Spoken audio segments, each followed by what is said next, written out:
राजनीतिक खबरों के बाद अब आपको मंदिर मस्जिद वाली नई कले के बारे में बताते हैं। इस वैचारिक लड़ाई का ये नया एपिसोड भी उत्तर प्रदेश में ही रिलीज हुआ है और बदायूं संभल के बाद इस बार विवाद का सेंटर पॉइंट अलीगढ़ है।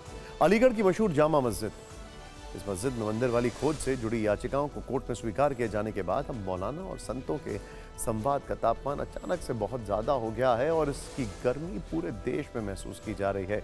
अलीगढ़ की इस जामा मस्जिद में अब महादेव वाला दावा किया गया है, लेकिन सच क्या है आज ये समझने की कोशिश करेंगे। एक याचिका के बाद सवाल है कि जिस जामा मस्जिद में 500 किलोग्राम सोने का दावा किया जाता है, क्या वो एक शिव मंदिर है? जिस मस्जिद में सोना ही सोना है, क्या उसे भगवान शिव के मंदिर को तोड़कर बनाया गया है? एक ऐसी मस्जिद जिसमें सोने के 17 गुंबद बताए जाते हैं, क्या वो हिंदुओं का बलाए किला है?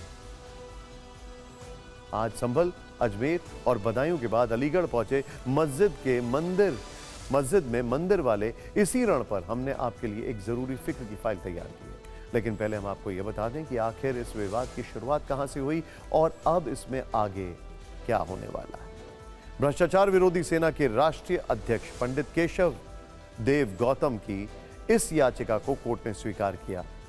उसमें दावा किया गया है कि शिव मंदिर को तोड़कर जामा मस्जिद खड़ी की गई। याचिका में मस्जिद के अंदर बौद्ध स्तूप और जैन मंदिर होने की भी दलील दी गई है। ये कहा गया है कि ऊपरकोट इलाके में जामा मस्जिद नहीं, हिंदू राजाओं का किला था, लेकिन कुछ लोगों ने जबरदस्ती इसमें जामा मस्जिद को स्थापित कर दिया। मस्जिद को बनाने के लिए बाकायदा फर्जी दस्तावेज भी तैयार किए गए। याचिकाकर्ता के अनुसार उन्होंने जामा मस्जिद पर पुरातत्व विभाग से भी जानकारी मांगी है, जिस पर पुरातत्व विभाग ने भी जामा मस्जिद की जगह मंदिर होने की बात कही। इसीलिए इसकी जांच होनी चाहिए। अब याचिका पर अगली सुनवाई 15 फरवरी को होनी है, लेकिन उससे पहले यूपी में शुरू हुए इस नए मंदिर मस्जिद विवाद पर मौलाना और संत भिड़ गए हैं। हिंदू पक्ष का तर्क है कि जामा मस्जिद की जगह शिव मंदिर था, जबकि मुस्लिम पक्ष यह कह रहा है कि मस्जिद के नीचे मंदिर खोजने वाला यह ट्रेंड बहुत खतरनाक है। हिंदू पक्ष के अनुसार मस्जिद के पास स्तंभ पर ओम के निशान है, जबकि मुस्लिम पक्ष का कहना है कि मस्जिद की मकसद माहौल को खराब करना है। हिंदू पक्ष के अनुसार मस्जिद हिंदुओं का बलाए किला है, जबकि मुस्लिम पक्ष का तर्क है कि यह सब कुछ सुनियोजित साजिश के तहत हो रहा है। पहले हम आपको इस पर एक न्यूज रील दिखाते हैं, फिर उस मस्जिद में भी लेकर चलेंगे जहां 500 किलोग्राम सोना होने का दावा किया जाता है।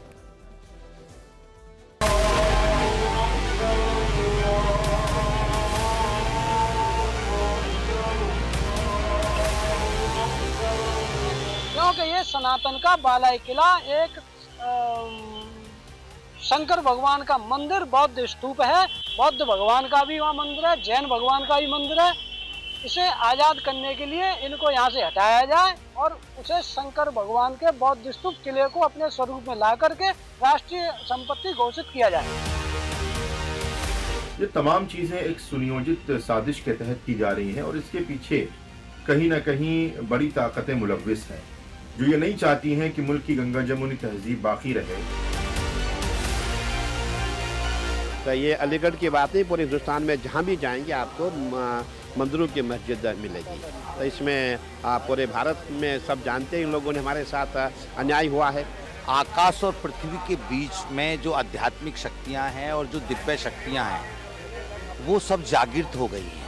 तो जब वो जागृत हो गई हैं तो उनकी अनुभूति होने लगी है, तो अनुभूति होने से उनका प्राकट्य होने लगा है। जहाँ जहाँ हमारे मंदिरों पे अटैक किया गया है, ध्वस्त किया गया है, वो सब सामने उजागर होएगा और कोर्ट के द्वारा उसका निर्णय आएगा, सर्वे होएगा। वैसे अलीगढ़ की जिस जामा मस्जिद के अंदर शिव मंदिर और बौद्ध स्तूप का दावा किया गया है, उस पर आज हमें एक बहुत दिलचस्प जानकारी मिली है। ये जामा मस्जिद अलीगढ़ में ऊपरकोट इलाके में मौजूद है। ये मस्जिद दुनिया में सबसे ज्यादा सोना होने के कारण मशहूर है। दावा किया जाता है कि इसके गुंबद पर करीब 500 किलो सोना लगा हुआ है। दावे के अनुसार मस्जिद के 17 गुंबद सोने से बने हुए हैं और ये इतनी बड़ी मस्जिद है कि एक साथ 5000 लोग इसमें नमाज पढ़ सकते हैं। मस्जिद के गेट और चारों कोनों पर भी छोटी छोटी मीनारें हैं। इसे लेकर भी ये दावा किया जाता है कि मस्जिद में 1857 क्रांति के 73 शहीदों की कब्र है। इसीलिए जामा मस्जिद को जंगे शहीदान भी कहा जाता है। आज जब हमने अलीगढ़ की इस जामा मस्जिद पर रिसर्च की तो इतिहास से जुड़ी जो जानकारी मिली उस पर ऐतिहासिक तथ्यों वाली ये फाइल देखना जरूरी है। दावे के अनुसार मोहम्मद शाह के मुगल शासनकाल के दौरान इस मस्जिद का निर्माण किया गया। कोल, जो कि अब अलीगढ़ है, उसके गवर्नर साबित खान जंग बहादुर ने वर्ष 1724 में यह मस्जिद बनवाई। इसे तैयार होने में लगभग 4 वर्ष का समय लगा और यह वर्ष 1728 में बनकर तैयार हुई। मस्जिद में अवधी और मुगलकालीन वास्तुकला का इस्तेमाल किया गया है और खास बात यह है कि इस मस्जिद को ताजमहल बनाने वाले मुख्य इंजीनियर अबू ईसा अम्फादी के पोते ने तैयार किया था। आज हमने इस जामा मस्जिद में शिव मंदिर वाले इस दावे पर भी अलीगढ़ मुस्लिम यूनिवर्सिटी के इतिहासकारों से बातचीत की। उन्हें भी सुनना जरूरी है। कुतुबुद्दीन ऐबक से शुरू होता है इसका इतिहास। सल्तनत काल में इसका निर्माण हुआ था पहली बार। जब वो कुतुबुद्दीन ऐबक ने अलीगढ़ को जीता था तो उन्होंने उसके खुशी में यहाँ पे उन्होंने अपर फोर्ट के इलाके में जो है इस मस्जिद का निर्माण किया था। कुतुबुद्दीन ऐबक के बाद इल्तुतमिश भी उसका निर्माण कराया, फिर नसीरुद्दीन महमूद सुल्तान थे उन्होंने करवाया और फिर उसके बाद जो है इब्राहिम लोदी का दौर आया। इब्राहिम लोदी के दौर में भी उसका निर्माण हुआ है। चूँकि इब्राहिम लोदी यहाँ आगरे में रहते थे तो उन्होंने यहाँ नज़दीक में उसको ये पा करके उसका निर्माण करवाया और सबसे लास्ट में आके वो अच्छे कंडीशन में नहीं रह गया था तो उसको फिर मोहम्मद शाह के पीरियड में, जो मुगल कालीन 18वीं सदी के बादशाह हैं, उसके काल में इसका फाइनल रिकंस्ट्रक्शन हुआ है। आपको याद होगा ऐसे विवादों पर कुछ दिन पहले ही सुप्रीम कोर्ट ने एक बड़ा आदेश दिया था। सर्वोच्च न्यायालय ने कहा था कि मंदिर मस्जिद विवाद पर निचली अदालतों को कोई आदेश पारित नहीं करना चाहिए। इसके अलावा आरएसएस प्रमुख मोहन भागवत ने भी इस पर फिक्र जताई थी और कहा था कि मस्जिदों में मंदिर वाली खोज बंद होनी चाहिए, लेकिन फिलहाल ये खोज नॉन स्टॉप जारी है। वैसे आज TV9 भारतवर्ष के स्पेशल शो एंड 5 एडिटर में योग गुरु बाबा रामदेव ने मोहन भागवत के विचारों पर सहमति जताई। उन्होंने कहा कि भागवत का बयान राष्ट्रीय एकता के नजरिए से सही है। क्या स्वामी रामदेव संघ प्रमुख मोहन भागवत जी के बयान से सहमत हैं कि देश में हर मस्जिद के नीचे मंदिर नहीं ढूंढा जाना चाहिए? देखिए, मोहन जी बहुत बड़े विचारक हैं और आरएसएस एक बहुत गंभीर संस्था है, राष्ट्रवादी संस्था है और लोग तो अभी तक तो यही आरोप लगाते थे कि ये तो मुसलमानों को टारगेट पे लेते हैं।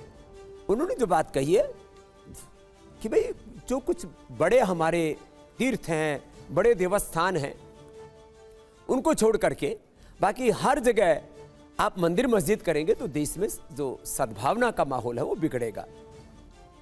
तो मोहन जी ने जो बात कही है वो राष्ट्रीय एकता, अखंडता, संप्रभुता की दृष्टि से ठीक है।